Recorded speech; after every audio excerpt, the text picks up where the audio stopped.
Let me tell you a story about how I was fired for doing the right thing, not for slacking off, not for showing up late, but for doing my job exactly as it was supposed to be done. And when they pushed me out, I didn't scream. I didn't panic. I simply took a deep breath and watched their entire company burn from the inside out. This is the story of how a logistics empire collapsed because one manager thought he was untouchable. Let's go back to the beginning. I worked for a company called Falcon Freight. It wasn't Amazon or FedEx, but it was big enough.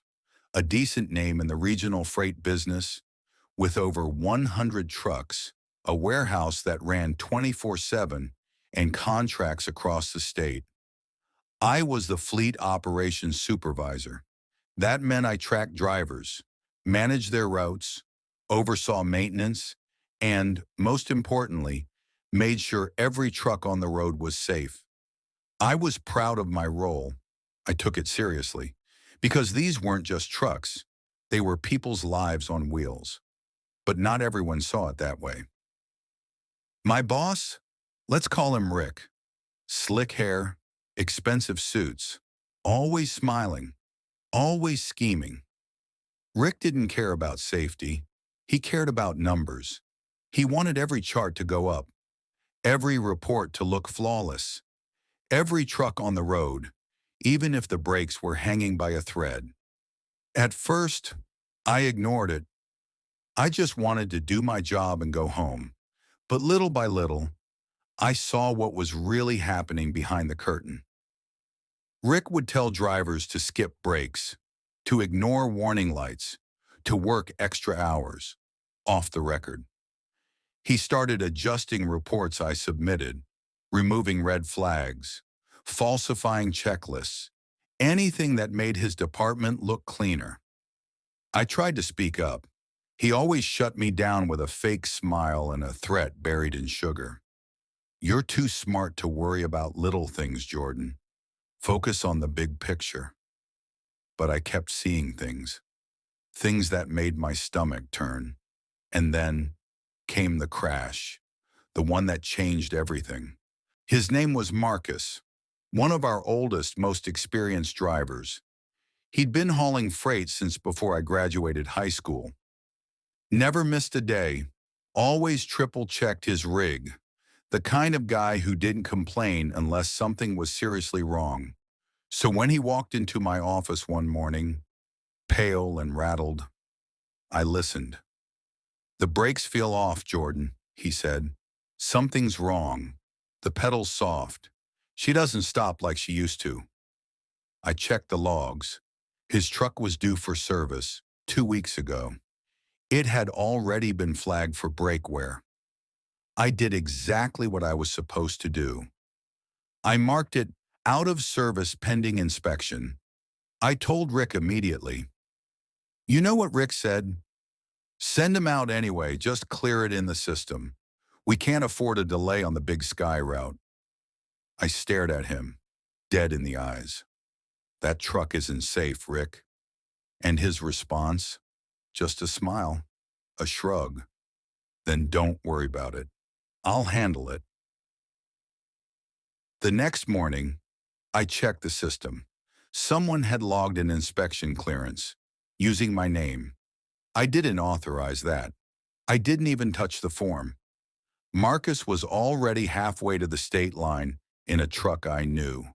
Should have been in the repair bay. And then the call came. He crashed, wet road, downhill slope. The brakes failed. The trailer jackknifed across 2 lanes. Miraculously, he avoided hitting anyone else. But he was thrown forward, crushed his leg, and tore his shoulder. I rushed to the hospital. He was in surgery. His wife looked at me like I had sent him out myself. I went back to the office, furious, shaking. I walked into Rick's office and asked, "Why?" He didn't deny it, didn't even blink. "That's why you don't put things in writing, Jordan." That was it. No guilt, no remorse, Just a man who thought he was untouchable. And a week later, HR called me in. They had a folder of vague complaints. Unprofessional conduct. Not aligned with company values. Insubordination. I was fired, escorted out of the building like a criminal. I remember standing in the parking lot, staring at the company I helped build. And that's when I made the decision. I wasn't just going to walk away. I was going to burn this place to the ground. I left that building with nothing. No severance, no apology, just a warning to move on quietly. But I didn't leave empty-handed. You see, I had already been preparing for something like this. I had backups. Every email Rick had altered, I saved the original. Every falsified report, I had a printed copy and a time-stamped version saved on a personal drive. Every time he told me to adjust a record, I wrote it down in a private file. Even the night he snuck into the system and faked my name on Marcus's report, security cameras caught him walking into the back office, alone, after hours. That was just the beginning. Over the next 3 weeks, I built a war chest. Archived reports, maintenance logs, vehicle inspection falsifications, signatures forged under my ID, screenshots of system edits, even private messages from Rick to drivers pressuring them to work overtime off the clock. I didn't want revenge. I wanted a legal kill shot. So I started reaching out. The first person I called was Marcus's wife. I told her I had evidence, proof that the crash wasn't an accident. She cried on the phone, said the company tried to pay them off. Hush money, she called it. $5,000. A joke. I offered everything I had to their attorney. He was young, aggressive, and smart. Loved taking on corporations that thought they were untouchable. Then I reached out to former drivers. Remember, Rick had been running this show for years, and a lot of people had been burned. One former dispatcher had audio recordings from meetings where Rick flat out said, "Dot audits don't matter unless someone dies." Another ex-driver sent me text screenshots. Rick told him to sign off on a bad tire and just drive careful. That driver quit the same day. A mechanic, who'd left the company months before, emailed me a written statement. Rick had forced him to mark failed inspections as passed, or else lose his job. I wasn't just collecting evidence. I was building a network. One by one, people started opening up. Turns out Rick hadn't just screwed me over. He'd been stepping on people for years, and now they were ready to step back. Once the files were organized, I sent 3 packets, one to OSHA, one to the Department of Transportation, and one to the State Labor Board. Each included falsified logs, photos of unsafe vehicles, testimonies from drivers and mechanics, proof that Rick personally overrode safety protocols, evidence that I was terminated after trying to stop it. And then I waited. 2 weeks after I sent those packets, I got a call from Marcus's lawyer. He sounded excited. OSHA had launched an official investigation, and not just some check-the-boxes visit. They sent auditors, real ones, badges, clipboards, flashlights, the kind of people who know exactly where to look when something stinks. Falcon Freight never saw it coming. They showed up unannounced, pulled files, inspected trucks, interviewed drivers, and ex-employees too. And what they found? It was bad. Trucks with missing service records, brakes past inspection dates, forged checklists, falsified time cards. One truck had a broken axle that had been signed off, not by a mechanic, but by someone in accounting. Within 48 hours, 12 vehicles were taken off the road. Half the fleet. Deliveries stopped. Delays piled up. Clients started asking questions. And when they found out why, they started pulling contracts. Meanwhile, Marcus's lawyer hit the company with a personal injury lawsuit, almost $1 million in damages. With my evidence, his case was bulletproof.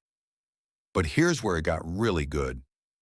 Rick tried to throw everyone under the bus. He told OSHA he wasn't aware of the fake reports. He blamed IT for system glitches. Tried to say I had altered the reports out of revenge. But the timestamps, they didn't lie.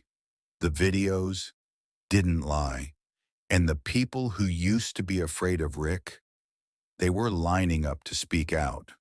Corporate sent in a crisis team. Too late. The fines alone were brutal. $180,000 from OSHA for safety violations. $90,000 in DOT penalties. A pending class action lawsuit from former drivers. The company lost 3 major contracts in 1 week. And Rick, fired. Publicly, no severance. Escorted out of the building in the same cold, silent way they got rid of me. I wish I could have seen his face. But the damage was already done. Drivers were quitting. Mechanics left. Insurance rates tripled. Vendors pulled out. Falcon Freight tried to save face with a PR campaign. It didn't work. The lawsuits made the local news. Then Reddit. Then TikTok. They were done. 10 months after I was fired, Falcon Freight filed for bankruptcy. Just like that. Gone. All because one man put profits over people and thought no one would stand up to him. So there I was, 10 months after getting fired, watching the company that chewed me up and spat me out disappear, gone. Their trucks auctioned off, the warehouse empty, their name now just a footnote in court filings. I thought I'd feel angry, or bitter, or smug. But you know what I felt. Peace. Marcus recovered. Slowly. He still walks with a limp. But thanks to the lawsuit, he didn't just survive. He thrived. They settled out of court for $920,000. He used it to buy a small house outside the city and start his own courier business. Hires ex-drivers who'd been burned by companies like Falcon Freight. He runs it with one rule. If it's not safe, it doesn't roll. I helped him set up his compliance processes, and to this day, he still sends me Christmas cards. As for me, well, a few months after Falcon went under, I got an email. A startup logistics company had heard about what happened through a mutual connection. They brought me in for a meeting. They didn't ask what I did to Falcon. They asked how I did it, and if I'd do the same to protect their drivers. They offered me the position of Director of Compliance and Safety. Full creative control. Triple my old salary. I built my own team, created systems that actually protected people, and made sure no one ever had to face what Marcus or I did. Sometimes, I drive past the empty lot where Falcon Freight's warehouse used to be. It's quiet now.